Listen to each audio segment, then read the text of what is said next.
So you want to captain the Alaska. Well, do you like heavy cruisers? Do you like that it's not the Puerto Rico? And do you like the fact that you don't have to pay $200 for it? Then the Alaska is for you. Now, if you're new to the channel, feel free to subscribe. That will just mean the world to me. And leave a comment down below on what ship you want to see next. Let's get into it. The history of Alaska is pretty much lackluster. It's just purely because she got released slash created pretty late into the war, and she was developed in 1930s. So if she came out roughly in the 1930s, 1935s era, she probably would have been used more. But since she kind of came out late 1940s, it just was like at that point in the war, or not late 1940s, but 1940s. Basically, she came out at the point where U.S. was already kind of dominating in the Pacific, and her main job was to destroy a lot of cruisers. Well, at that point in the war, there wasn't that many cruisers left from the Japan side. So she basically turned into a carrier escort slash shore bombardment slash supply disruptor. So that's pretty much her main accomplishment in World War II. She did have a brief history afterward, but pretty much she was too costly to operate. So for that's pretty much the main reason why we don't see any drastic things for her. She was about to be turned into a missile ship. She just didn't get to turn into it because once again it would cost too much, and just pretty much she was over-designed. She was meant for a certain period of time, but once again, the carrier role pretty much took over World War II, and her main role had to be changed, which you can kind of tell in her design. So in-game, as you can obviously tell, she is not a Puerto Rico. She is a tier lower than the Puerto Rico and one less gun turret. For all other purposes, I know the stats aren't 100% right, but pretty much it's the same ship. Just slightly differences here and there, not like drastic. Like, once again, the numbers are just slightly different because you have one less gun turret. Everything else is roughly the same as the tier 10 Puerto Rico, but the thing is, it doesn't cost $200. It actually is just a million XP, and you can also buy her in the premium shop, but million free XP. Let me get that correct. And that's what I did. I used her for, I finally got to use my 2 million XP, and I finally used it to get this ship. I think it's worth it so far. I've been enjoying her.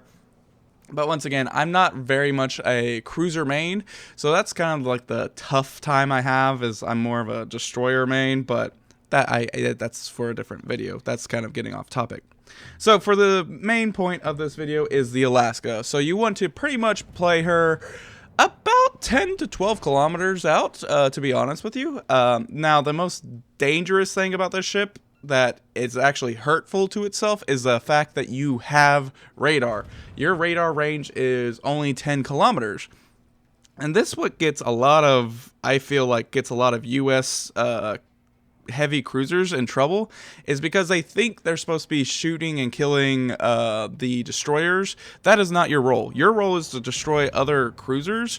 And because they gave you this radar, it's kind of actually hurting you because you feel obligated to charge into a cap or something along those lines. So you're spotting a destroyer. Don't do that. That radar is just there for late game purposes, pretty much. I hate to say it. Newsflash. Do that. Make it more, save your radar towards the end of the game. Your goal at the beginning is not to spot it. That's what the carriers are for. That's what the destroyers are. And pretty much your light cruisers are for destroying destroyers. Your job is to actually kill the other cruisers that are lighting up your teammates, and you can take on battleships pretty well, to be honest with you, especially if they're giving you broadside. You can do a lot of citadels, surprisingly. This is the most complicated ship, I feel like, that you have to kind of know who you should target and who you should not target. You either can come with experience, or you can just look up another guide on like Little White Mouse. She's got an excellent guide on like what you should and shouldn't go after. But for the most part, this is like it's a harsh learning curve, to be honest with you. So just bear that in mind whenever you're thinking, oh, I should use my radar. No, you are not supposed to truly use that radar until like later in the game. So just keep that in mind. There are two type of like play styles I feel like with this type of cruiser. You could be a run and gun one, which I don't know if is very successful. That's just not me. I'm not a very much of a run and gun type of cruiser where I'm always moving, always like shooting and that type of stuff. I'm more of a cruiser anchorer, I would say.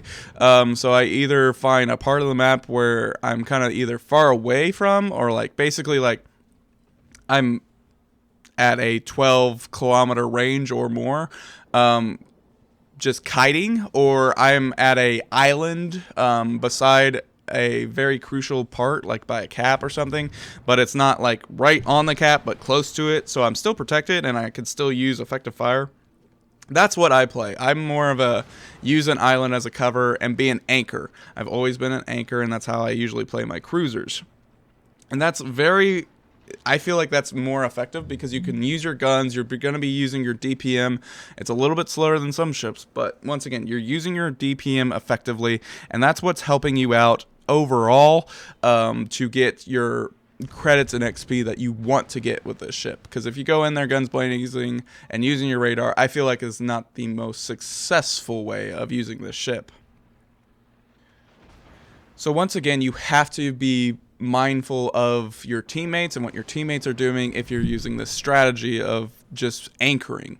If your teammates are pushing up, push with them, help them out. If your teammates are dying or retreating, make sure that you're not the only ship left, because you are not going to do very well whenever there's multiple ships targeting you. When that happens, your ship does not do very well and you will be sunk pretty fast. But once again, you could still put a lot of damage into another ship if you know where to aim, and it's just because you can get citadels for days. So overall, here are the captain perks for the ship, for the Alaska. It's nothing crazy if you've been going down the US heavy cruiser line. Nothing, super crazy. Maybe the only thing that's kind of crazy is if you want to go probably for your 19th captain to go with your fire, like a reduced fire. Because once again, this ship surprisingly kind of gets set on fire a lot, which is kind of the annoying factor of her, just because of her size and everything. But once again, you could do whatever you want to do. That's why I suggest not to be a run and gun ship, because then you're more likely to be on fire more. But once again, your play style may vary.